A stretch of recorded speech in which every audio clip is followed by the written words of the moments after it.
اور اللہ نے فرمایا تم دو معبود نہ بنایا کرو، معبود تو بس ایک ہی ہے، بس تم صرف مجھ ہی سے ڈرتے رہو، اور جو کچھ آسمانوں اور زمین میں ہے سب اس کی ملکیت ہے، اور دائمی اطاعت صرف اسی کے لیے ہے۔ تو کیا تم اللہ کے سوا دوسروں سے ڈرتے ہو؟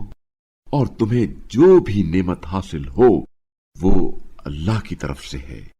پھر جب تمہیں کوئی تکلیف پہنچ جاتی ہے تو تم اس کے حضور زاری کرتے ہو، پھر جب اللہ تم سے تکلیف دور کر دیتا ہے تو تم میں سے کچھ لوگ اپنے رب کے ساتھ شریک ٹھہرانے لگتے ہیں۔ اس طرح وہ ان نعمتوں کی ناشکری کرنا چاہتے ہیں جو ہم نے انہیں دے رکھی ہیں۔ سو ابھی تم مزے کر لو، ان قریب تمہیں معلوم ہو جائے گا۔ اور یہ لوگ ہمارے دیے ہوئے رزق میں سے ان کے لیے حصے مقرر کرتے ہیں جنہیں یہ جانتے بوجھتے تک نہیں۔ اللہ کی قسم، اس افطرا کے بارے میں تم سے ضرور پوچھا جائے گا۔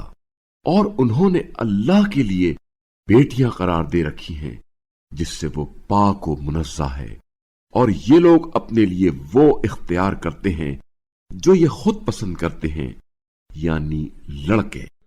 اور جب ان میں سے کسی کو بیٹی کی خبر دی جاتی ہے تو مارے غصے کے اس کا منہ سیاہ ہو جاتا ہے۔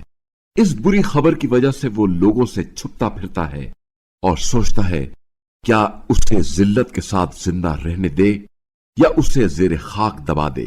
دیکھو کتنا برا فیصلہ ہے جو یہ کر رہے ہیں۔ جو لوگ آخرت پر ایمان نہیں لاتے ان کے لیے بری صفات ہیں، اور اللہ کے لیے تو اعلیٰ صفات ہیں، اور وہ بڑا غالب آنے والا، حکمت والا ہے۔